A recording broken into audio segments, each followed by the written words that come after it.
ओम शांति। बाबा के कई महावाक्यों में, मुरली में हम सुनते आए हैं माया जीत भव।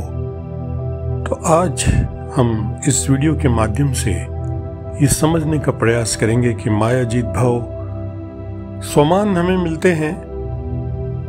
माया जीत भव ठीक है, हमारा दृढ़ संकल्प इसमें जरूरी है, किंतु उससे पहले हम ये समझने का प्रयास करेंगे माया क्या है और माया जीत बनने के लिए हमें क्या अपने अंदर परिवर्तन लाने होंगे। आज इसी का मंथन हम इस वीडियो में करेंगे। हम अक्सर मुरली में ये सुनते आए हैं, माया से मिलने वाला सुख क्षणभंगुर होता है, मोमेंट्री होता है।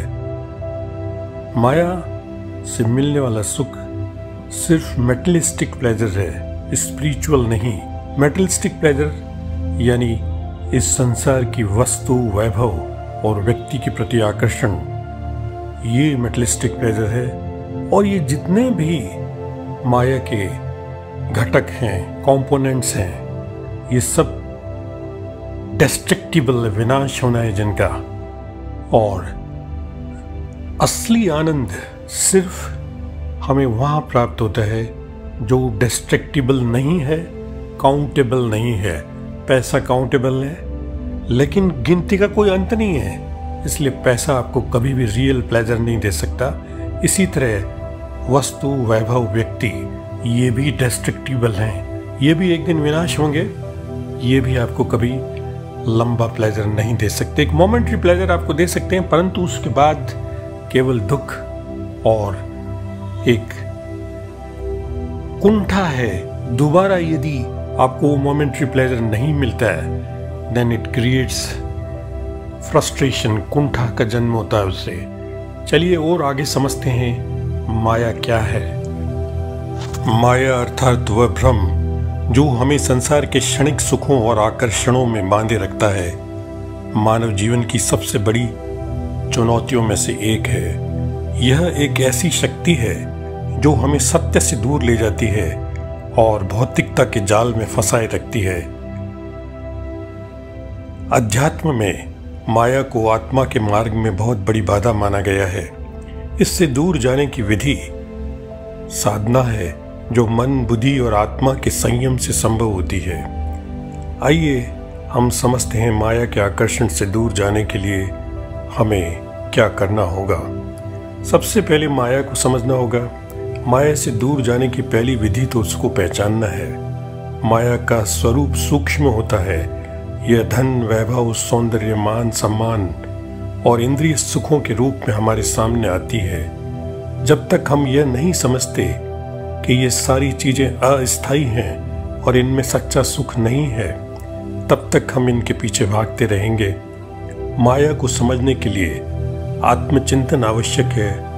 रोजाना कुछ पल शांति में बैठकर यह सोचना जरूरी है, क्या हमें वास्तव में ये सुख दे रहा है, क्या सुख दे रहा है, क्या नहीं दे रहा है। और जैसा हमें मुरलियों में बताया गया है, नित्य योग को आप तन्मयता से, अपने हृदय से, मनोयोग से लगाएं तो स्वतः ही आपका माया के प्रति आकर्षण छूटने लगेगा और आप इस देह से न्यारे और बाबा के प्यारे बनने लगेंगे। योग माया के प्रभाव को कम करने की सबसे शक्तिशाली विधि है।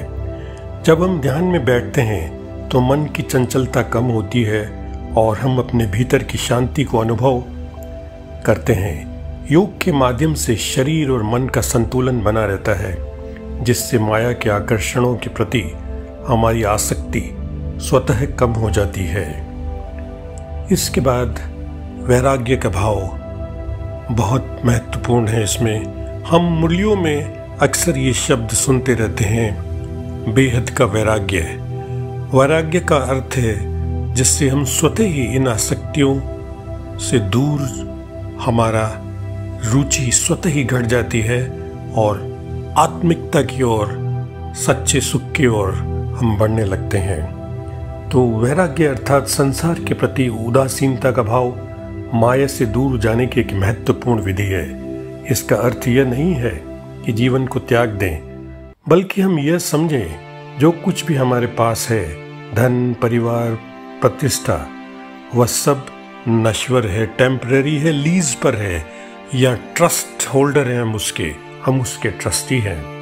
वैराग्य का अभ्यास करने के लिए हमें अपनी इच्छाओं पर नियंत्रण रखना होगा।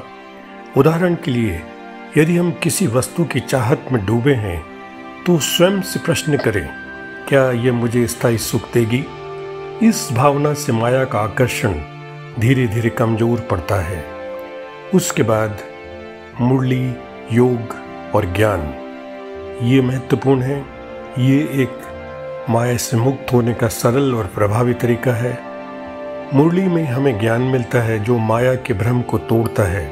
इसके साथ ही मुरली हमें ये प्रेरणा देती है कि हम यह देह या संसार में लिप्त रहने वाले प्राणी नहीं हैं।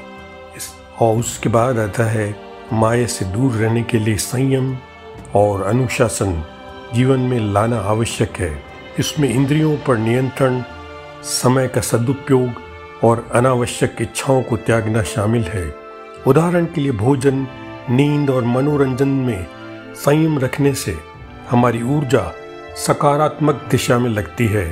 अनुशासित जीवन शैली मन को स्थिर रखती है और माया के प्रलोभनों से बचाती है। माया के आकर्षण से दूर जाना एक रात में संभव नहीं है।